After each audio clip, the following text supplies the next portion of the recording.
Hello बच्चों लोग, कैसे हो आप सब। आप लोगों की रिक्वेस्ट पे क्लास 8 का पेपर जल्दी हाजिर है। थोड़ा सा शायद लेट हो सकता है बट मैं कोशिश कर रही हूँ, पर क्या करें टाइम की वजह से। इसमें हम क्लास 8 का पेपर पढ़ेंगे जो कि अभी आपके हो रहे होंगे या होने वाले होंगे। तो इसमें आप लोग देख सकते हैं पूर्णांक है 60 का, हिंदी 2.5 घंटे। इस प्रश्न पत्र के 4 खंड है, का ख ग। सभी प्रश्नों के उत्तर देना अनिवार्य है। यथासंभव प्रत्येक खंड के उत्तर क्रमशः दीजिए। पहला है खंड खा में आपका अपठित बोध। अपठित बोध हम पढ़ेंगे। निम्नलिखित अपठित गद्यांश को पढ़कर पूछे गए प्रश्नों के सही विकल्पों का चयन कीजिए। देखिए, ध्यान पूर्वक पढ़िए आराम आराम से, जिससे आपको प्रश्नों के उत्तर छांटने में कोई दिक्कत ना आए। भारतीय लोकतंत्र पर विचार करते समय आजादी के बाद की सबसे अहम कुछ घटनाएं याद आती हैं, इनमें से पहली तेलंगाना किसान आंदोलन का हिंसक दमन जो नेहरू जी के शासनकाल में किया गया था। इसके बाद नक्सलवाड़ी में उपजे सशस्त्र किसान विद्रोह के प्रति बड़े पैमाने पर सरकार का अभूतपूर्व अत्याचार। फिर 1975 में इंदिरा गांधी द्वारा इमरजेंसी का लागू किया जाना। फिर 1984 में भोपाल गैस ट्रेजेडी। 1992 में बाबरी मस्जिद ध्वंस, जिसकी चरम परिणति 2002 में गुजरात के सांप्रदायिक कत्लेआम में हुई। बिल्कुल आज के दौर की विडंबना सबसे सघन रूप में देखनी हो तो पिछले 15-20 वर्षों में देश के विभिन्न हिस्सों में भूख, गरीबी, ऋणग्रस्तता से मजबूर होकर तकरीबन 2.5 लाख किसानों की आत्महत्याओं की हकीकत में इसे देख सकते हैं। ये हमारा एक पैराग्राफ था अपडेट गद्यांश। अब हम इसमें से कुछ क्वेश्चन आंसर हैं, उन्हें देखते हैं। किसान आंदोलन कहाँ हुआ? तो किसान आंदोलन हमने अभी इसी लाइन में पढ़ा था, इसके ऊपर तेलंगाना में हुआ था। इतने अब आप लोग क्लास 8 में है, बड़े स्टूडेंट हैं, बार बार पैराग्राफ दिखाने की जरूरत नहीं है। पैराग्राफ को इतना कॉन्सेंट्रेट होकर पढ़िए कि आपको माइंड में पूरा पैराग्राफ याद हो जाए, आपको दोबारा देखने की जरूरत ना पड़े। सेकंड है, इंदिरा गांधी जी द्वारा इमरजेंसी कब लागू की गई? तो इंदिरा गांधी जी इमरजेंसी कब लागू की गई थी? 1975 में, 1975 में। भोपाल गैस त्रासदी कब हुई? भोपाल गैस त्रासदी कब हुई थी? 1984, 1984 में। बाबरी मस्जिद कब गिराई गई थी? तो बाबरी मस्जिद हमारी गिराई गई थी 1992 में। देखिए लिखा भी है। चलिए, अब है हमारा बाबरी मस्जिद कब गिराई गई थी? 1992 में। गुजरात का कत्लेआम किसका परिणाम था? गुजरात का कत्लेआम किसका परिणाम था? बाबरी मस्जिद ध्वंस का। तो ये हमने पढ़ा था, बाबरी मस्जिद ध्वंस का, इसका ये आंसर होगा। अगला है, निम्नलिखित अपठित काव्यांश को, ये काव्यांश है मतलब कविता है, कविता को पढ़कर पूछे गए प्रश्नों के उत्तर दीजिए। चलिए हम इस काव्यांश को पढ़ते हैं।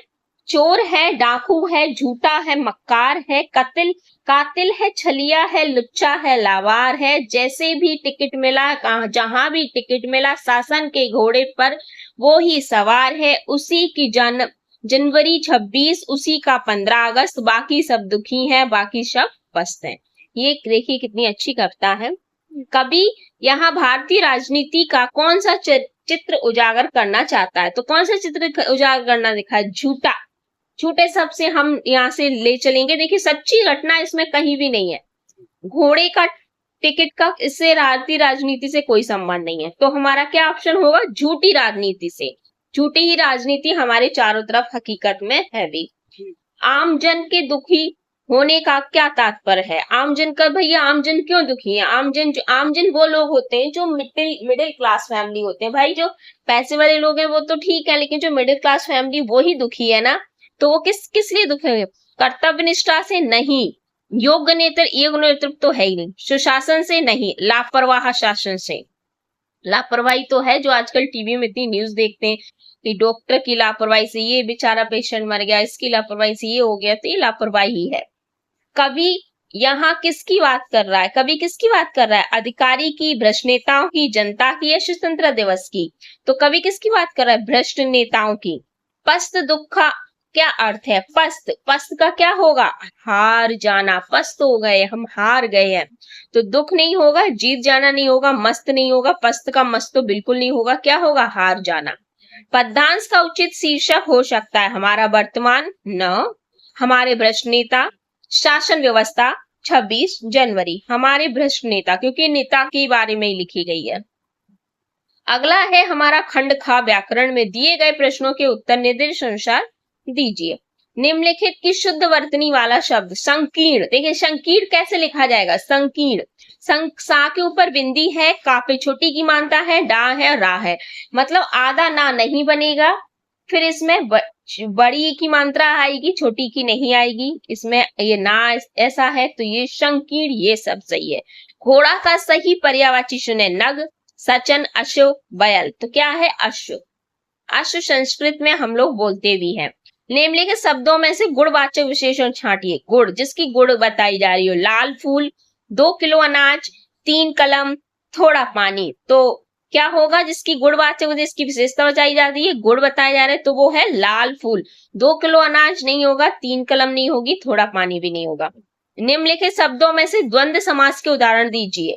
तो द्वंद्व समास का उदाहरण को नीलकमल, त्रिवेणी, देश विदेश, यथाशक्ति, तो क्या है देश विदेश। द्वंद्व का जैसे माता पिता, देश विदेश, ऐसे ही होता है। चलिए, आंख में, आंख से ओझल हो जाना, मुहावरे का अर्थ, तो आंख से ओझल क्या हो सकते हैं, गायब हो जाना, पास आना, आंखों का बंद होना, दौड़ना, होगा हमारा गायब हो जाना। निम्नलिखित में भाववाचक संज्ञा है, तो भाववाचक संज्ञा क्या है, नदी, लखनऊ, मित्रता, आसमान, तो क्या है मित्रता। अगला है हमारा प्राचीन का विलोम शब्द, तो प्राचीन का विलोम शब्द क्या होगा इसमें, अर्वाचीन, याद रखिएगा ये बहुत इंपोर्टेंट होते हैं। प्राचीन का विलोम शब्द होता है अर्वाचीन। नैनन के जल सौ पग धोए, इस पंक्ति में कौन सा अलंकार है, उपमा है, रूपक है, अतिशयोक्ति है, श्लेष है। भाई अतिशयोक्ति हो, क्योंकि इन आंखों से इतना पानी थोड़ी बहता है कि उनके पैर ही धुल जाए, भैया 1-2 बूंदी तो बहती है आंखों से। तो जब भी कोई चीज को हम बड़ा चढ़ाकर बोलते हैं तो बोलते हैं अतिशयोक्ति अलंकार, तो इसमें अतिशयोक्ति होगा।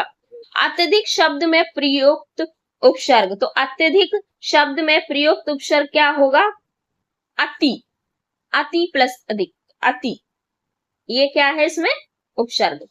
पढ़ाई शब्द में प्रयुक्त प्रत्यय, पढ़ाई प्रत्यय, तो क्या है पीछे आई है, पूरा ई नहीं है, आई है पूरी। संधि में किसको आपस में जोड़ा जाता है, शब्दों को, अक्षरों को, वाक्यों को या उपवाक्यों को, तो भाई अक्षरों को जोड़ा जाता है, शब्दों को नहीं जोड़ा जाता। कारक कितने प्रकार के होते हैं, तो कारक कितने प्रकार के होते हैं, 8 प्रकार के। अगर आपका पेपर जल्दी होने वाला है तो आप लोग इससे सॉल्व कीजिए, बहुत इससे हेल्प मिलेगी। अब अगला है हमारा निम्नलिखित पठित गद्यांश को पढ़कर पूछे गए प्रश्नों के सही उत्तर दीजिए। अपनी गुफा में बैठा हुआ सांप सब कुछ देख रहा था, ठीक है। लहरों का गर्जन, आकाश में छुपी हुई पहाड़ियों, टेढ़ी मेढ़ी बल खाती हुई नदी की गुस्से से भरी आवाजें, वह मन ही मन खुश होता था कि इस गर्जन तर्जन के होते हुए भी वह सुखी और सुरक्षित है, कोई उसे दुख नहीं दे सकता। सबसे अलग, सबसे दूर वह अपनी गुफा का स्वामी है, ना किसी से लेना ना किसी से देना, दुनिया की भाग दौड़ छीना झपटी से वह दूर है। सांप के लिए सबसे बड़ा सुख था। सांप कहाँ रहता था, भाई अपनी गुफा में रहता था, ये तो अभी हमने पढ़ा। सांप कहाँ है, गुफा में। नदी की आवाज कैसे थी, गुस्से भरी। सांप बैठे बैठे क्या देखता रहता था, सांप बैठे बैठे सब कुछ देख रहा था ना, तो सब कुछ पहला ही है। सांप खुश क्यों था, सुरक्षित होने के कारण, पानी के कारण, गर्भ के कारण, आसमान के कारण। सुरक्षित होने के कारण। सांप के लिए सबसे बड़ा सुख क्या था, क्या था सांप के लिए, शांति। यही परम सुख होता है कि शांति होनी चाहिए, ठीक है। निम्नलिखित पठित गद्यांश को पढ़कर पूछे गए प्रश्नों के सही उत्तर दीजिए। मैया कभी बटेगी चोटी, कितनी बार मोहे दूध पियात, भाई यह अजूई है छोटी, तू जो कहती बल्कि बैनी ज्यो ज्यो लंबी मोटी, काहत गुवत नवहात जेही नागिनी सो भोई लोटी, काचो दूध पियावत पची पची देती, ना माखन रोटी, सूर चिरजीवी देहो भैया हरि हलदर की जोटी। ये काफी अच्छी कविता है। इस पद में कौन किससे पूछ रहा है, भाई सीधी सीधी बात इसमें आप लोगों को, ये जो माखन रोटी दूध, ये कृष्ण भगवान की यह है, और किसके साथ है भाई, जाहिर सी बात है कृष्ण भगवान किससे कह रहे हैं, यशोदा मैया से कह रहे हैं कि तुम मुझे बार बार दूध पिला रही हो, रोटी नहीं देती हो, ये अपनी चोटी नहीं करती हो, तो उनसे वार्तालाप हो रही है कृष्ण की यशोदा से। माता यशोदा ने कृष्ण को क्या बताया था? क्या बताया था? दूध पीने से चोटी बढ़ेगी, नहाना चाहिए, खेलना चाहिए, मक्खन खाना चाहिए। उन्होंने बोला था कि दूध पीने से चोटी बढ़ेगी। तो भाई दूध पी, देखिए यहाँ पे ये लाइन मैंने आपको बताई, तू जो कहती बल्कि बैनी ज्यों है लंबी मोटी, कितनी बार मोहे दूध पियात ये बहू है छोटी। मतलब तुमने मुझे इतनी बार दूध पिला दिया फिर भी ये छोटी छोटी है। तुम तो कहती हो तुम दूध पियोगे तो ये लंबी हो जाएगी मोटी। छोटी क्यों? क्योंकि माए ऐसे ही पिलाती हैं, क्योंकि बच्चे पीते नहीं है तो उन्हें कुछ ना कुछ बोलना पड़ता है। तो दूध पीने से चोटी बढ़ेगी, ऐसा इन्होंने कहा है। माता यशोदा कृष्ण को क्या देती हैं? तो माता यशोदा कृष्ण को क्या देती हैं? माता यशोदा कृष्ण को दूध देती हैं। सब फल सब्जी खिलौने तो इसमें कहीं आया नहीं, दूध ही आया है। किसकी जोड़ी की दीर्घायु होने की कामना की गई है? अब बताइए इसमें कृष्ण के सूर चिरजीवी देव भैया किसकी हो रही है? हरि हलदर की जोटी। तो श्री कृष्ण बलराम की, यशोदा नंदन की, अर्जुन भीम की, कर्ण नकुल की। देखिए अर्जुन भीम कर्ण नकुल तो इसमें कहीं दूर दूर तक है ही नहीं, ठीक है। तो इसमें कौन थे? श्री कृष्ण थे। श्री कृष्ण के साथ इसमें किसकी हो रही है? बलराम की। क्यों? बलदाऊ यहाँ पे लिखे हैं, ये देखिए भैया लिखा है यहाँ पे साफ साफ शब्दों में। शायद ये भाषा समझने में आपको थोड़ी दिक्कत हो। सूरजीवी देव भैया, हरि हलदर की ज्योति।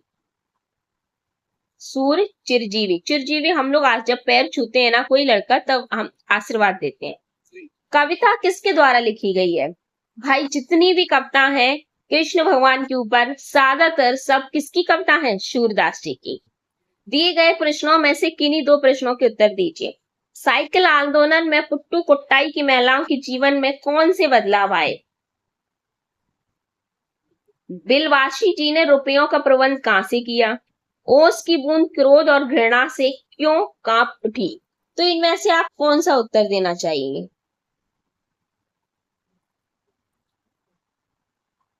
आपको कोई दो उत्तर देने हैं। मैं लिख नहीं रही हूँ, आप लोग 8th क्लास के हैं, बड़े हैं, बोल देती हूँ तीनों के आंसर। आप लोग को अगर नहीं आता है तो सुन लीजिए।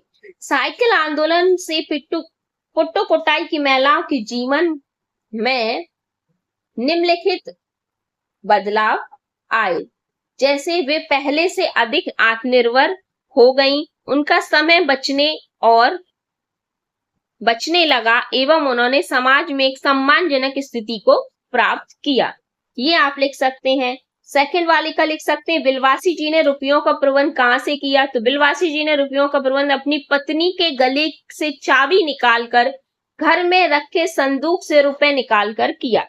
ये आप लिख सकते हैं। ओस की बूंद क्रोध और घृणा से क्यों कांप उठी? पेड़ों की स्वतः पूर्ण प्रवृत्ति, पेड़ों की रोएं उनसे बलपूर्वक अपनी ओर खींच लेती हैं और अपने से समाहित क्रोध कर लेती हैं। ये आप लोग दो ही लिखने हैं, याद रखिएगा, सारे नहीं लिखने हैं। दिए गए प्रश्नों के किन्हीं दो के प्रश्नों के उत्तर लिखने, इसमें भी दो ही लिखे हैं। कवि ने पंछी और बादल को भगवान के डाकिया क्यों बताया? चलिए भाई क्यों बताया देखते हैं। कवि ने पंछी और बादल को भगवान का डाकिया बताया क्योंकि यह वही घटक है जो प्रकृति में समीपता रखते हुए प्रकृति और भगवान के संदेशों को पढ़ पाते हैं और उनका भेजा हुआ संदेश हम तक पहुंचाते हैं। ये लिख सकते हैं आप लोग। या फिर इसका लिख सकते हैं, श्री कृष्ण अपनी चोटी के विषय में क्या क्या सोच रहे हैं? तो श्री कृष्ण अपनी चोटी के विषय में यह सोच रहे हैं कि माता के अनुसार दूध पीने के कारण अब तक मेरी चोटी बढ़ जानी चाहिए थी, लेकिन यह तो अभी भी उतनी ही बड़ी है। ये इसका पैराग्राफ से भी था। सुदामा की दीन दशा देखकर श्री कृष्ण ने क्या मनोदशा हुई? अपने शब्दों में लिखिए। ये देखिए मैं बता देती हूँ पर आप लोग खुद से लिखिए। सुदामा के पैरों में कांटे तथा बीमारियां देखकर श्री कृष्ण बहुत दुखी हुए और वो रो पड़े थे। अगला है हमारा, दिए गए प्रश्नों के में से किन्हीं तीन प्रश्नों के उत्तर लिखिए। किस भारतीय राजा को भारत का नेपोलियन कहा जाता था? तो किस भारतीय राजा को कहा जाता था? भाई ये तो सबसे अच्छा प्रश्न है। गुप्त सम्राट समुद्र गुप्त को भारत का लिखिए। इनका पूरा नाम लिखिएगा आप। ओके, गुप्त, एक सेकेंड,